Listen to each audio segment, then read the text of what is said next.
Some survive danger by skill, some survive by instinct. But the three men in this story, Daniel, Armin, and Luis, survived because the underground world itself decided not to let them die. This is not just a survival story, it's a reminder that sometimes, when everything collapses, when the world above forgets you, when darkness becomes your only horizon, a single spark of hope can rewrite your destiny. Stay till the end. Because what saved them wasn't just rescue teams or luck, it was something far deeper, a choice they made in the darkest moment of their lives. The sun had barely risen when the three friends reached the entrance of the Sierra Azul sinkhole. A cold mist hung in the air, wrapping around the rocky cliffs as if the earth itself wanted to hide what lay beneath. Daniel, the most experienced diver, stood silently at the edge, staring into the abyss. He felt something he hadn't felt in years, a tremor of unease. Armin nudged him. "You're overthinking again." Luis laughed lightly, but even he looked uneasy. Something about the sinkhole felt awake. The descent began smoothly. Ropes lowered them into the cavern until they reached the still, glassy water. Their lights cut through the darkness like thin swords. The world above vanished the moment they submerged. It was just them, their breath, and the silent kingdom of stone. The first chambers were beautiful, walls lined with shimmering quartz, water so clear it felt unreal. But the beauty only pulled them deeper. They swam through narrow passages, squeezing through cracks where even turning your head was impossible. Then they found it, a giant crystal dome, untouched and uncharted. Luis spun slowly in the water, his laughter echoing inside his regulator. They had discovered something extraordinary. But in caves, beauty and danger lived side by side. A deep groan vibrated through the chamber, the sound of the earth shifting. Before they could retreat, the ceiling above the entrance split apart. A thunderous collapse shook the water, sending a shockwave that threw them against the cavern walls. Dust, rock, and darkness exploded through the tunnel, and in seconds, the only exit was sealed. Their world had become a prison of stone, cold water, and crushing silence. Panic rises fast underwater. Every breath feels heavier, louder. Every heartbeat feels like a countdown. Daniel forced himself to stay calm as he signaled Armin and Luis to regroup. Their lights flickered in the swirling dust, revealing only jagged rock where their exit once stood. Luis slammed his fist against the collapsed tunnel, yelling behind his regulator. The sound was swallowed instantly. The cave didn't care about their pain.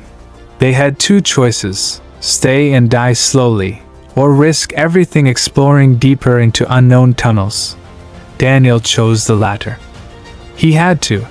They squeezed through a narrow slit in the far wall, a hidden opening so tight their tanks scraped violently, sending sparks of pain with every movement. Their hearts raced, oxygen draining faster. The slit opened into a chamber half filled with air. They surfaced, gasping into the heavy, stale atmosphere. The ceiling dripped rhythmically, as if the cave itself was counting seconds for them. Exhaustion set in quickly. Cold water soaked their bones. Fear pressed against their ribs. Hours creeped by. They found no exit, no light, nothing but dark water and deeper tunnels. At one point Luis whispered, trembling, "Maybe nobody knows we're here."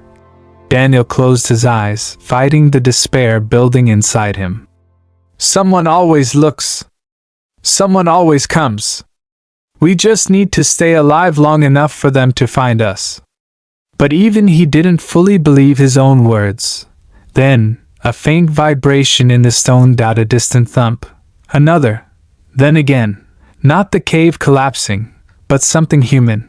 Rescuers were searching, but the cave was a maze. They could search for days and still miss the chamber the divers were trapped in. Armin spotted a thin opening high in the chamber wall.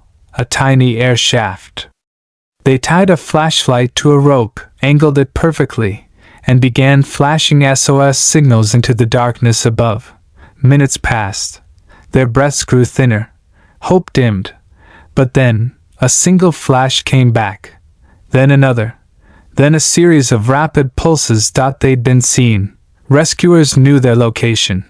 But drilling through the unstable rock could take hours, maybe too many. All the divers could do was wait, drifting in cold water, whispering memories to stay conscious. Time slowed. Their strength faded. The air grew toxic. But none of them gave up. Not even when the darkness started whispering sleep into their ears. Daniel wasn't sure if he was awake or dreaming when the first explosion echoed through the cavern. Light, warm, real, blinding light, blasted down through the cracks in the ceiling. Dust rained like stars.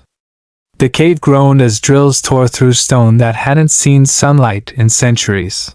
Armin stirred beside him. Luis's eyes cracked open. They were alive long enough.